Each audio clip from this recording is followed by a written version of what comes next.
পৰম শ্ৰদ্ধাৰ বাপ বান্ধৱ মাতৃ সমস্ত সমনীয়া প্ৰিয় বন্ধু বান্ধৱীসকল সবাকে আমি এই অনুষ্ঠানৰ পৰা প্ৰণিপাত জনাইছোঁ। আজি এটি কাহিনী আপোনাৰ হ'বলৈ আগবঢ়াইছোঁ। সেইটো হ'ল ধৰ্মগুৰু আৰু এজন হোজা শিষ্যৰ কাহিনী।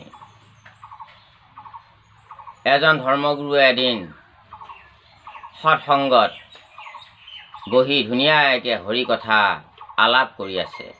বহুত ৰসাল ৰসাল তত্ত্ব কথা বাজ হৈ আছে।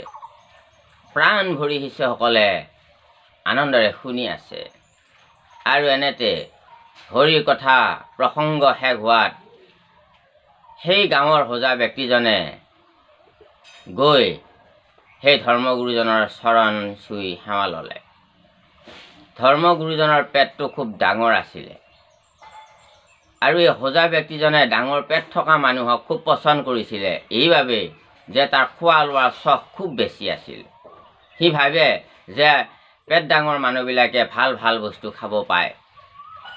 আৰু হে গুৰুজনক সুধিলে, হে গুৰুজন আপুনি কি কি খায়? তেতিয়া ক'লে, আমাৰ আশ্ৰমত চব্জি, পুৰি, ৰুটি, ঘি, মাখন, পনীৰ, ফল মূল সমস্তবিলাক আমি খাওঁ। তেতিয়া তাৰ জিভাৰ পানী পৰিল আৰু সি ভাবিলে, মই যদি গুৰুজনৰ আশ্ৰমত যাব পাৰিলোহেঁতেন, ময়ো তাতে এই ফল মূলবিলাক এইবিলাক খাদ্য বস্তু খাই ময়ো খুব আনন্দ পালোহেঁতেন। এই ভয়ে ভয়ে গুৰুজনক ক'লে, হে গুৰুজন মই আপোনাৰ লগত আপোনাৰ আশ্ৰমত যাব নোৱাৰিমনে? গুৰুজনে বোলে, পাৰিবা। প্ৰসংগ শেষ হ'লত গুৰুজনাৰ পিছ নেৰিলে আৰু গুৰুজনাৰ লগত গৈ গুৰুজনাৰ আশ্ৰম পালেগৈ। আৰু তেতিয়া গুৰুজনে তাক থকা মেলা খোৱা লোৱা সমস্তখিনি দি সদায় নাম কীৰ্তনত থকাৰ কথা অনুমতি দিলে। আৰু এনেকৈ আছে, তাতে খুব আনন্দেৰে সি খাব পাইছে। তাতে পঞ্চামৃত ভোজন, পায়স, মৌ ঘি, মাহ প্ৰসাদ সমস্ত পুৰি চব্জি সমস্ত তাতে খাব পাই সি খুব আনন্দ পাইছে। আৰু এদিন হঠাৎ পাকঘৰ বন্ধ হৈ গ'ল আশ্ৰমত। তেতিয়া হোজা ব্যক্তিজনে গুৰুদেৱক সোধে, বোলে গুৰুদেৱ আজি দেখোন পাকঘৰ বন্ধ, ঘটনাটো কি? গুৰুদেৱে বোলে, আজি একাদশী। একাদশী? একাদশী আকৌ কি? যে একাদশীৰ দিনাখন পাকঘৰত চোলা নজ্বলে, চৌকা নজ্বলে। আচ্ছা, আজি পিছে মই লঘোণ? অঁ, আজি লঘোণ।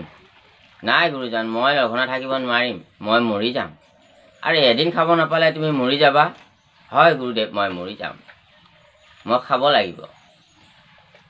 গুৰুদেৱে ভাবিলে, ইয়াৰ লগত কি হ'ব?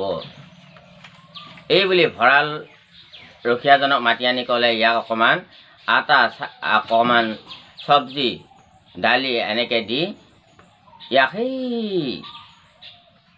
বৃন্দাবনৰ কিনাৰলৈকে ইয়াক পঠাই দিয়া আৰু তাতে গৈ ৰান্ধি বাঢ়ি খাওক। আৰু ভঁৰাল ৰখীয়াজনে আটা, এজন মানুহৰ জোখা আটা, তেল, ঘি, পনীৰ, আলু এনেকৈ গোটেইখিনি বস্তু দি দিলে। আৰু সি লৈ ধুনীয়াকৈ গৈ আছে ৰন্ধা বঢ়া সঁজুলিৰ লগত লৈ বৃন্দাবনৰ কিনাৰলৈকে। আৰু গৈ গৈ গৈ গুৰুদেৱে এটা কথা কৈছে যে এটা কথা কৰিবা, তুমি তাতে অন্ন খাবা, কিন্তু ভগৱানক আগতে দিবা, তাৰপিছত খাবা। হ'ব গুৰুদেৱ। সিটো বনাব নাজানেই ভালদৰে, আৰু তাতে গৈ ধুনীয়াকৈ যেনে তেনে বনাই ল'লে। লৈ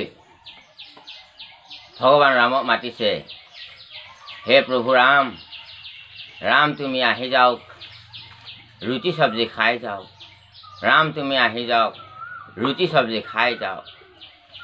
তাৰ মনে মনে ৰাম নাহা দেখি পেটে পেটে খং উঠিছে। ইমান দেৰি কৰে, তাৰ খাবৰ মন গৈ আছে, দেৰি হৈ আছে। আকৌ মাতিছে বোলে ৰাম তুমি আহি যাওক, চব্জি ৰুটি খাই যাওক।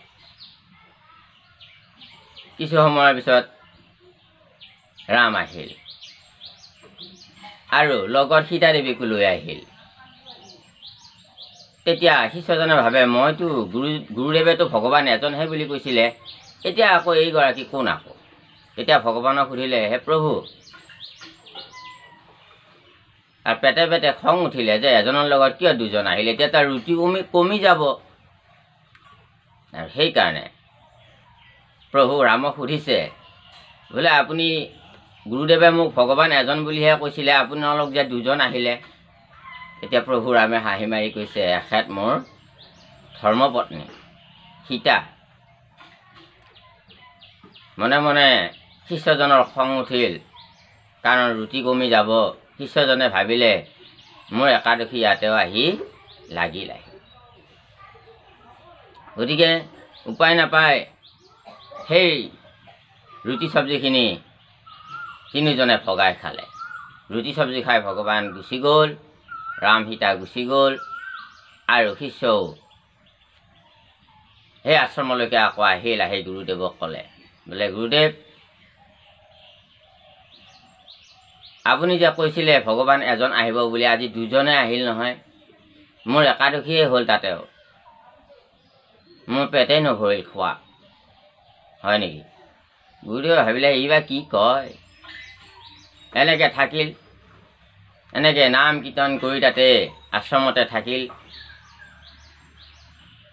আকৌ পিছৰটো একাদশী আহিল। পিছৰটো একাদশীত যেতিয়া ক'লে যে সিদিনাখনে পাকঘৰত চোলা জ্বলা নাই, পাকঘৰ বন্ধ, তেতিয়া শিষ্যজনে ক'লে বোলে গুৰুদেৱ আজি আকৌ কি হ'ল, পাকঘৰত আকৌ বন্ধ। তেতিয়া গুৰুৱে ক'লে আকৌ একাদশী পৰিল। একাদশী বাৰে বাৰে পৰি থাকে নেকি? আজি আকৌ একাদশী পৰিছে, ঠিক আছে। মোৰ কি হ'ব এতিয়া? তুমি পিছে আকৌ আনদিনাৰ দৰে সেই বৃন্দাবনৰ কিনাৰতে গৈ ৰান্ধি খোৱা গৈ যোৱা। এই বুলি ভঁৰালৰ গৰাকীজনক ওচৰলৈ গৈ গুৰুদেৱে ক'লে, ইয়াক চাউল, আটা, ঘি, পনীৰ অকণমান যা যোগাৰ দি ইয়াক পঠাই দিয়া। তেতিয়া ক'লে গুৰুদেৱ, সিদিনাখনে আপুনি দিলে মোক এজনৰ বস্তু, তাতে ভগৱান আহিল, দুজন হ'লোঁ। ভগৱানৰ লগত বোলে তেওঁৰ ঘৈণীয়েকো আহিল, তিনিজন হ'লোঁ। মোৰ তাতে একাদশীয়ে পৰি গ'ল গুৰুজন। গতিকে আপুনি এইবাৰ বা কেইজন আহে? গতিকে আপুনি মোক বেছিকৈ দিয়ক অলপ।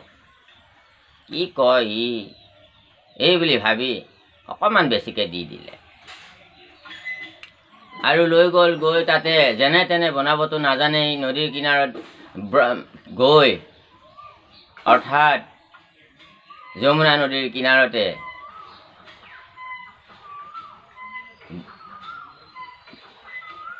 বৃন্দাবনৰ সেই কিনাৰতে গৈ ধুনীয়াকৈ বনালে। যেনে তেনে বনাই উঠি ভোক লাগি আছে,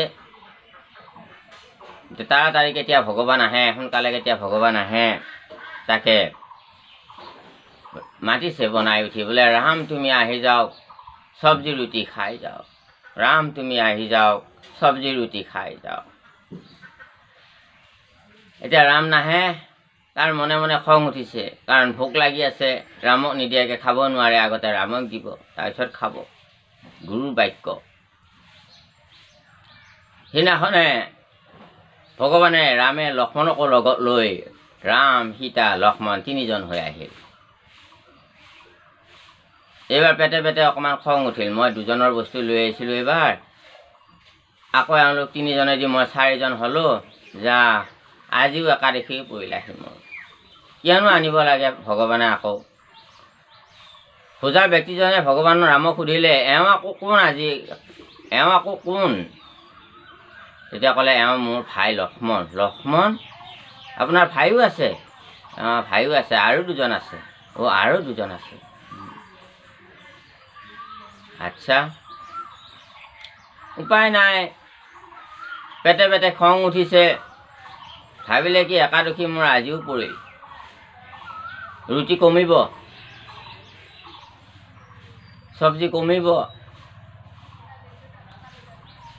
উপায় নাপায় সেইখিনিকে ভগাই দিলে তিনিজনকে, দি ৰোৱা থোৱাখিনি অকণমান যি ৰ'ল সেইখিনি খালে। লক্ষ্মণে বোলে মোক আৰু এটা ৰুটি লাগে, আৰু এখন ৰুটি দিয়া, বৰ সুন্দৰ হৈছে। তাৰ খাব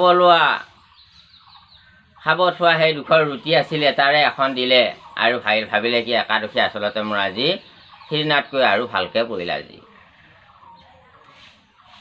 ভগৱান তিনিওজনে এই সাধুজনৰ ৰুটি খাই গুচি গ'লগৈ, আৰু এই সজা ব্যক্তিজনো আহি আকৌ আশ্ৰম পালে। আহি এনেকৈ থাকিল। আকৌ তৃতীয়টো একাদশী পৰিল। তেতিয়া বোলে গুৰুজন আজি দেখোন পাকঘৰ বন্ধ। আজি আকৌ ৩ নম্বৰ একাদশী পৰিল। আহি তোমাৰ ৩ নম্বৰ একাদশী, আজিৰে তোমাৰ 3টা হ'ল নহয় যমুনাৰ তীৰত ৰান্ধি খোৱা। বোলে হয় গুৰুদেৱ। পিছে গুৰুদেৱ এটা কথা, আজি কিন্তু আপুনি মোক ইমান কমকৈ দিলে নহ'ব আটা মোক যোগাৰ। কাৰণ সিদিনাখনে কৈছিলে আপুনি এজন ভগৱান আহিব বুলি। প্ৰথম দিনা আহিল 2জন, দ্বিতীয় দিনা আহিল 3জন। গতিকে আমাৰ নুকুলাই সেইখিনি বস্তুৰে। এতিয়া আজি বা কেইজন লৈ আহে? গুৰুৱে ভাবে কি কয়, সঁচাহে কয় নাই মিছাহে কয় নাই, কি কয়। ঠিক আছে, আজি এটা প্ৰমাণ চাব লাগিব। অলপ বেছিকৈ আটা, ঘি, পনীৰ, আলু, চব্জি এনেকৈ দি পঠাই দিলে ধুনীয়াকৈ দৰকাৰী যোগাৰখিনি। আৰু পিছে গুৰুদেৱ যাই আছে, যমুনা কিনাৰত গৈ ধুনীয়াকৈ এওঁ ৰুটি বনাব ধৰিছে, চব্জি বনাব ধৰিছে। গুৰুদেৱে মনে মনে চাই আছে সমস্ত কাহিনী, শিষ্যই নাজানে। আৰু যেনে তেনে বনোৱা হ'ল। আৰু তাৰ মনত ভাবিছে কেতিয়া আহে বা দেৰিহে কৰে নেকি, আজি ভোক লাগি আছে, ভগৱান আহোঁতে দেৰিহে কৰে নেকি, ই বনাওঁতেই ভাবি আছে মনত। আৰু বনাই উঠি মাতিলে, ভগৱান ৰাম তুমি আহি যাওক, চব্জি ৰুটি খাই যাওক, ৰাম তুমি আহি যাওক, চব্জি ৰুটি খাই যাওক। এনেতে ভগৱানে এইবাৰ লগত ৰাম লক্ষ্মণৰ লগত ভৰত শত্ৰুঘ্নকো লৈ আহিছে।